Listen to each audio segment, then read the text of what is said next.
Hi everybody, I'm Raven the Swift, and today we're going to talk about tournaments and what the heck they are in the LARP community. So I'm assuming you stumbled upon this video because you started watching some tournament videos from Come Try LARP, or maybe you watched something from my YouTube page where I review tournament videos of Boffer Larps. And today we're going to talk about what exactly are tournaments and what is some of the jargon that I use to talk about them. So first of all, what are Boffer Larps? Boffer Larps are a foam weapon combatives LARP in the United States. We have 3 or 4 prominent games, but there are tons of other LARPs that do it. But those 3 or 4 prominent ones are the ones that mostly do tournaments. In those communities, tournaments are put on for a variety of different reasons. One, it's for fighters to display their skills against each other. Sometimes they're used for entertainment.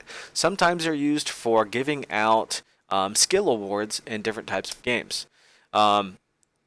Yeah, so tournaments are basically put on in a couple different ways, and I'll kind of describe them. Basically, the 3 major tournament formats that we have Ironmans, we have pools into brackets, we have Ironman into bracket, and we have straight bracket. I'll talk about straight bracket first, since it's the most common one that people have. Is basically the tournament organizer will seed the tournament. Based on whose skill they think is the best from 1st to 8th place. They'll seed it, and then they will create a bracket for the tournament, just like you would in, say, basketball if you watch March Madness. It's the most common tournament. Basically, the fighters work their way through the bracket, fighting each other, ultimately defeating each other. And then you have Iron Man, which is kind of the opposite of that. An Iron Man is basically there's one ring with one line, and the fighters are competing to gain the most amount of points possible to find an ultimate winner of the tournament. And now I'll move to the other tournament types, which kind of create the seeding with their organization. And what that means is, let's take an Iron Man into bracket tournament. Typically, this is called a Warlord sports style tournament. And basically, you have the Iron Man portion. They'll set up anywhere from 1 to 4 rings, and they'll create 1 to 4 lines basically for that. And the fighters in that tournament are working to gain the most amount of points over everybody else so that they can be the top 1 through 8th seed for the actual bracket of the tournament. This is called the qualifying portion of the tournament. And basically, they work over a period of 15 to 20 minutes to try to get more points than the other person and try to score that first place seed. If you don't know how seeding works, and for these bracketed tournaments, basically, if I'm the first seed, I will be placed against the 8th seed. Depending if it's larger than that, extrapolates quite a bit. But basically, the first place is going to be against the last place. The second is going to be against the 7th. The 3rd and the 6th, and the 4th and the 5th. And then they just work their way through the bracket. Sometimes these brackets are best. I have a loser's bracket as well. So if I lose in the primary bracket, I will be placed in the loser's bracket. And then you can have your own underdog story where you're working your way through the bracket and ultimately get back to the main bracket and win. That happens quite a bit. If a high skill competitor meets another high skill competitor early in the tournament, they'll get knocked out and then hopefully work their way back. It's really cool. And typically in these bracketed portions of the tournament, they're best 2 out of 3. Unfortunately, in the Iron Man portion, it's best of 1. So you have to win so you can hold the ring. Now let's move on to pools into brackets. Typically, when you have a very, very large tournament, the tournament organizer will break people down into pools. So say if there's 100 competitors, each pool will be groups of 10 or groups of 20, and they'll take they'll take the top 2 people out of those pools, or anywhere from 2, 3, or 4 people out of those pools. They'll take them and then create a bracket. So you say I'm competing against 10 other guys. You'll match up against the other people in your bracket in a best 2 out of 3, and then you'll have a little card and you sign it and you give it to the person, and then 2 people with the most wins out of those will just put into the bracket. So now I'll describe what a Warlord and what a Sword Knight is. So in Amtgard specifically, of the 3 or 4 prominent Boffer Larps, Amtgard has the highest history of tournaments and recognizing people for tournament skill. So a Warlord is someone who wins a bunch of tournaments in their local region, and if they win enough major tournaments against people with prominent skill, they will be awarded with the title of Warlord. Just just means they're really good at fighting. And then you'll hear the term sword knight thrown around a lot. And a sword knight is a warlord, but they also engage in community leadership, which includes teaching other young fighters how to be good and how to be skillful, also teaching them how to be honorable in tournaments. They typically also work with their community in developing tournament structures and making sure the tournament goes correctly. They sometimes also train reeves to teach referees, essentially, to know the rules and make sure that they know the specific rules of combat. So a warlord is a person who's really skillful, and a sword knight is someone who's really skillful, and they're also a teacher in their community. Across all these Boffer Larp games that you hear, typically you hear Amtgard, you'll hear Dagahir, you'll hear Belagarth, and you'll hear Hearthlight. Those are basically the four prominent ones, and they're the most common. But across those also don't have hit points. Those are different than other LARPs, and they're called combat LARPs, basically. The target designations and target areas you can hit, they're the most common, and so you can understand it, is these don't allow for head or neck shots or attacks.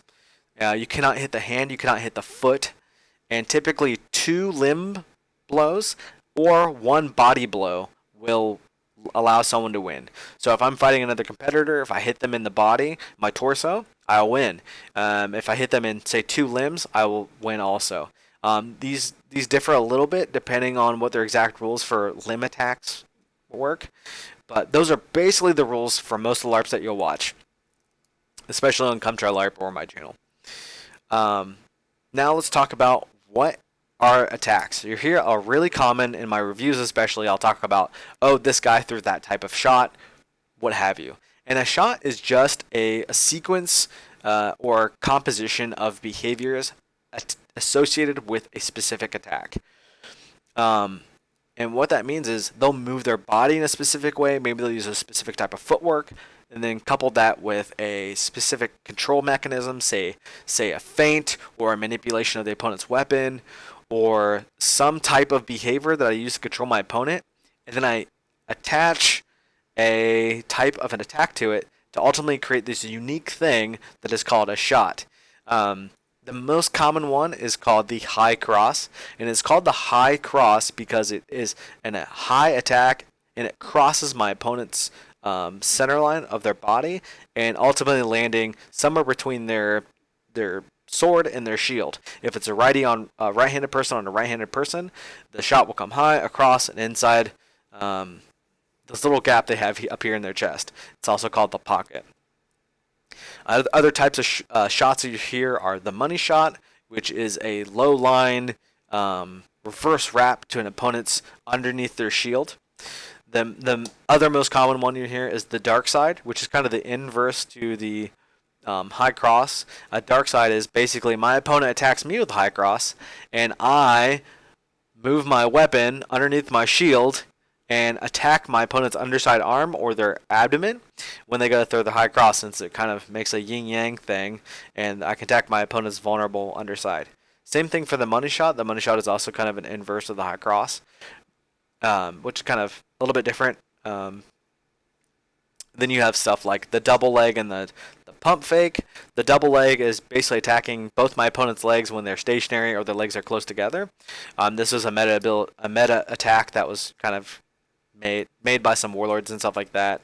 It's really funny. So if your opponent's standing too close to you and not moving their feet, you can just hit them in both their legs and instantly kill them. It's kind of a cheeky move.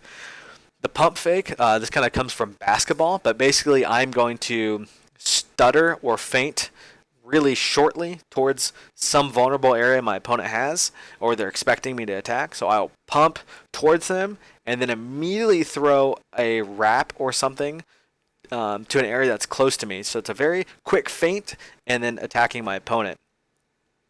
You also hear a hip wrap. A hip wrap is just an attack that lands near the opponent's hip but has a specific setup for it. And then you hear stuff like pocket stab. And a pocket stab is kind of like the high cross, where I'm coming across like this, except I'm stabbing and stabbing into that gap between their sword and their shield instead of chopping them. And then, yeah, that's basically it. It's not super hard. It's just these named moves that people have because they like to be stylish and they have their own unique personalities that they've associated with these things, and it's just really cool. It's kind of like in basketball. You have the pump fake, you have the sky hook, a crossover, or a fadeaway, or something like that. There's cool named moves. A lot of the people who do Boffer Larps are into anime, and everyone wants a cool anime name for their weapon attack. So let's look at what kind of attacks you'll hear. These are the most common. I don't want to say the most common. They're the only things that people can use to really attack somebody. So if you have a shot, which is the composition of behaviors that you use to attack somebody, your attacks are the things that you actually hit them with. There's like 5 basic things that you can actually use, and they have other things associated with them that make them different. But the most common thing you'll hear is a chop. And if you think about having an axe in your hand and you're chopping wood, you're basically going to be just doing this with your weapon very quickly. It's a straight line attack to your opponent, and it's very quick. Typically this is used as a riposte or something, but it's just doing this. The opposite of it you have is the stab. So everyone knows what a stab is. I'm going to take my Boffer sword and I'm going to go and stab my opponent. I can angle this in different ways, but I'm always stabbing my opponent, right? Nothing too complicated about those things. Now, let's talk about the other 2 things. These are called a wrap and a flat wrap. So a wrap is something, if you imagine I was fighting my opponent, I would extend my arm. This is my pen is my sword here. I'd extend and I'd roll my hand over, thus allowing me to come around my opponent's shield. Typically people use sword and shield a lot, and you need something to go around your opponent's shield. So I would extend and wrap my arm around my opponent's shield and hitting them in the back or hitting them in the hip. But basically the whole point is to move around my opponent's shield and striking them with the backside of my blade. A flat wrap is something that takes a narrower angle, but is a little bit safer, but it still allows me an angle of attack on my opponent's limbs or their body if their guard is kind of narrow. And a flat wrap is basically, instead of doing a wrap where I go around and creating a large angle, a flat wrap is a little bit more straighter and my hand lands a little bit closer to their hand, thus making the attack a little bit more safe. And it's just a shorter version. As people got better at the sport, they stopped having to use wraps all the time and they could use flat wraps instead. So those are just some of the things you're going to hear in a tournament, and I hope that helps explain them a little bit more. We're going to kind of talk about the other hit areas you're going to hear in video review and stuff like that. Basically, you have, if you talk about attack areas, you have, if you imagine me holding a sword and a shield, and this is my sword, I would have sword side shoulder, shield side shoulder, sword side hip, shield side hip, and then basically you have legs and stuff like that. But those are the most common ones you're going to hear. And then we'll talk about attack ranges because people talk about this quite a bit. You'll hear different colloquialisms for those. You'll hear like ABC, you'll hear green, yellow, red, but I like to use outside, exchange, and inside. Out, because those come from boxing and they're kind of easy to understand. So if someone is an outside fighter, what that means is they're going to attack at the max range possible to reach their opponent. Typically, these are people who attack the arms and the legs a lot, and they don't like to risk themselves when they attack their opponent. That makes the most sense. They're just attacking from the max range possible.